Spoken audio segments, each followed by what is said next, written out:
Cruz is my name, Mr. Handsome Celebrity Track, and of course, Kuoli, roundabout BBS of Fina. Nyonga kutegeza unako ralero, tuli ku Pearl of Africa Hotel, wani Nakasero, anga chitulese wano gwe mukolo gwa mwana mwala Sheebah. Chirungi nnyo kubanga omukyala ngo inacho weyongerako ngo ozimba bakyala banno obango inacho okola ekizimba bakyala banno. Onako ralero, Sheebah yakutte abakyala abawala abato nagezaako okujja wano ku Pearl of Africa Hotel atulage pads empya baziyise Holic pads zigenda ndowooza saa yonna bagenda tubuulira wazisobola okuba nga zisangibwa. As you can see, they're called the Holic pads. Sheebah yeno investment gyaleese empya. Tulabe tujjukire ku Instagram nayo twalabanga kuliko investment Sheebah investments biki nga wabira mu ngeri y'enjawulo. So nako lwaleero batuleese wano abakyala bendabyeko abamu ab'ebitiibwa Maggie Kigozi, Maureen Nantume, Patricia webali akalango ke bashutinze onako lwaleero ndowooza bagenda okuba nga bakatulaga. Of course, Panamolire bonna webali. So choba ukola ndosiga ku Celebrity Track. Sheebah Fene is proudly sponsored by Kushona Design. Designers bakafulu bokuyingiza gomesi z'abakyala wamu n'okuleeta ebitete by'abagole ate naawe ayagala okuyitawoko obeere nga just onyuma mu bunyumi naye ng'ate omala nozzaayo bayiteko ogwayo ku Namirembe Road webali nnyo bulungi nnyo naawe okuzayi plaza webali bulungi nnyo. Allen Cruz omu ne Mr. Devosh wetu betubeera ku Celebrity Track. Tovaawo katulabe Holic pads bagenda tunnyonnyola zilastinga for how long abakyala bino mwe mbitegeera obulungi naye katujje bwe tunaamalira sheeno nga tutegedde Holic pads kyeki naye kyezikola. Otherwise tova ku Celebrity Track. Era nsabira nnyo abaana bano omukolo gwe bayingiddemu bakole twongere okubasabira omukolo gugende ebintu byabwe bitondibwe bulungi beere bulungi era beeyongere. Tweyanziza. Banaye mbalamusiza mwenna aba media houses. Shout out to you guys for coming around. Leero tulaunching Holic pads, a sanitary pad, a new brand from Sheebah establishment. Nagulawo company.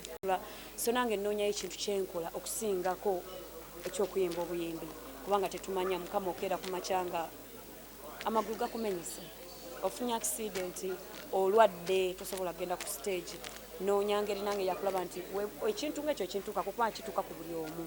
Nze siri malayika nti oba siri I'm human too, nange ni muntu kiyinza okuntuukako but ebyo byonna bye ndowoozaako nti wekituuka kubanga engeri gye nfunamu ssente yange essaawa eno emyaka gyonna gye mbadde nkolere 15 gibadde stage 2 years as a dancer and 3 years in sessions and then 10 years of a solo career dancing, performing, singing all those consecutive years. So what if nfunye obuzibu nga sisobola ensonga lwaki kati ntunuulira ebintu ng'ebyo kubanga tetumanyi mukama wajjakola ki jakutwala enkeera. So also another things to empower women.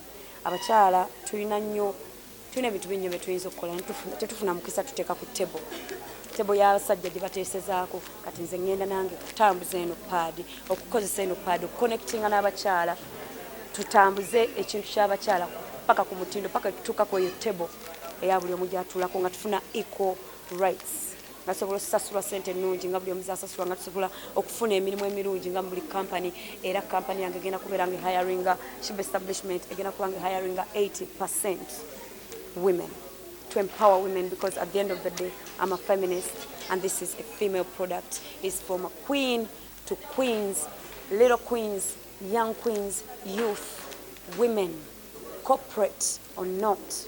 This is your part. You're just gonna try it once.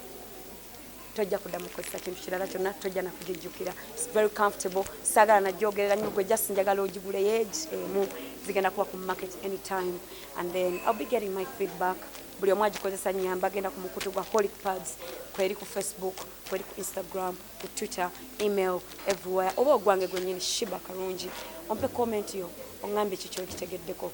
So leero ebadde launch ya Holic pads ku lunaku lw'abakyala. So happy Women's Day. This is from Queens to you queens. I cannot wait to see how you feel about this and how you feel wearing this.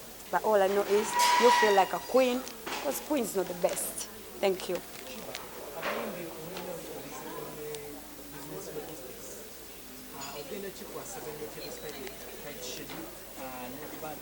kikyotegeeza tulina obuzibu ne business logistics.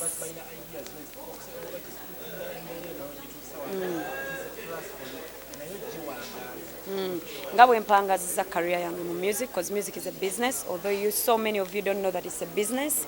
It's a business. It takes a mind, it takes a brain, it takes a tough person to succeed. It takes patience, it takes consistency, it takes discipline, it takes a lot of things. So it's discipline, it's business. Byonna byonna byentadde mu career yange. It takes passion, it takes persevering, kulemerako, it takes hard work.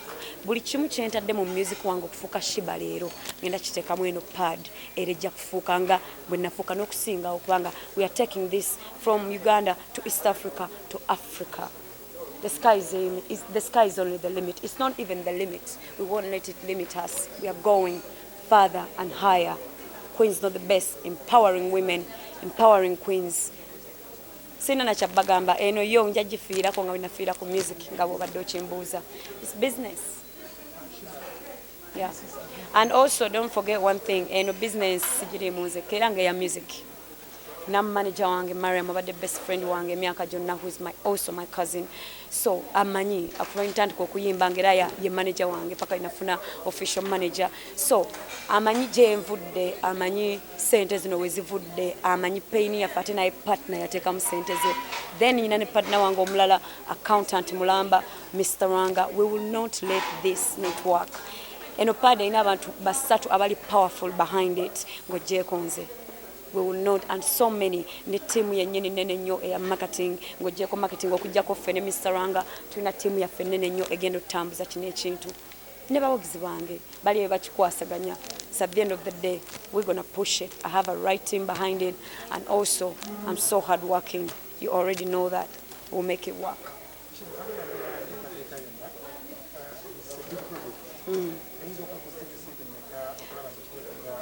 I think munkozesa interviews nyingi nnyo nga mumbuuza ebibuuzo bya ssente. Sinze muntu ayogera ku ssente.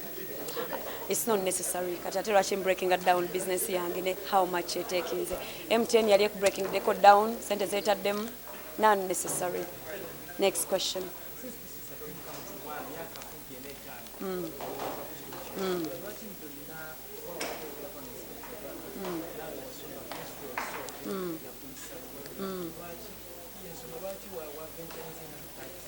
Of course, siri wanene kudi campaigning pads ndala. No.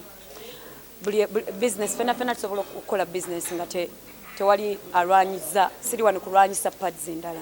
Abula ndi wano okugamba nti nakozesezza buli kimunze ekikyamu kye nafuna kunze ekya irritating nga ku pad nekikola buli mukazi muwuliriza nze nyina mikono gyange emiwala mingi nnyo tutula ntwogera ku bizibu bya pad byonna biba bimu ensiiwa erina ekintu ekitali kituufu empebugumu nyingi nene nnyo ensiiwa ebintu bye bimu sebyo byennyini bye nalowoozaako nga tucreating eno pad, you know, and it's gonna be affordable.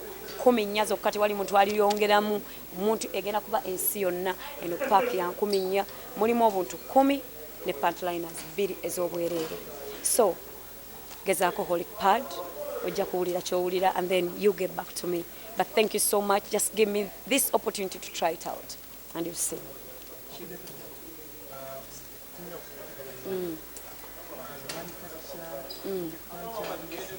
Manufacturer. It's my brand. I know it's too good to be true.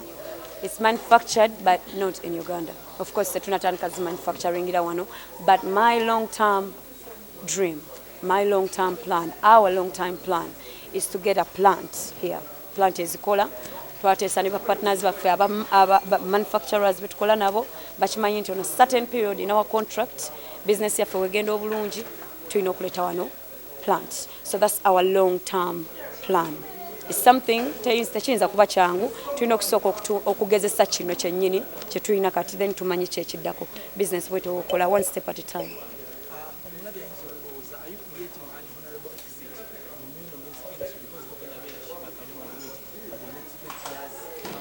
That too, honestly speaking, I could be means okubeera kubanga Beyonce abadde Beyonce emyaka gye gyonna.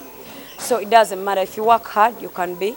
Tulina wanene abayimbi nakati bakyayimba Chameleon akyayimba ate era nafuna abawagizi be. So ekyo I'm not planning my exit, but I'm planning my life better, just in case something happens. Kubanga simanyi ntegeka ya Katonda webeerawo. Nyinza okubeera ku makya ng'eddoboozi sikyasobola kuyimba, oba nga sikyasobola kugenda ku stage kuzina amagulu galina ekizibu. So mu kiseera ng'ekyo Holic pad awo nyambira kubanga tetuyinza kuyimba paka we tulifa, tomanya kikiyinza kujjawo. Naye ate era njagala kukozesa eno platform y'okuyimba okubaako ne kyenkyusa mu nsi, kubanga ddala nnyina abawagizi. Kati njagala kukozesa guno omukisa gw'abo abawagizi n'obwesigwa bwe bampa nange okukola ekintu ekyenjawulo mu nsi, so si kuyimba buyimbi.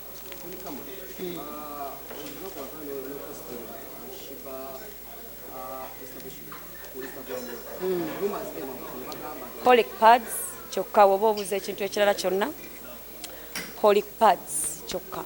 No rumors, no nothing. I'm here for twatadde sente nnyingi nnyo mu guno omukolo, si kwogera ku birala, twogere ku eno pad. Manyi gy'olaga, saagala gendayo. Next.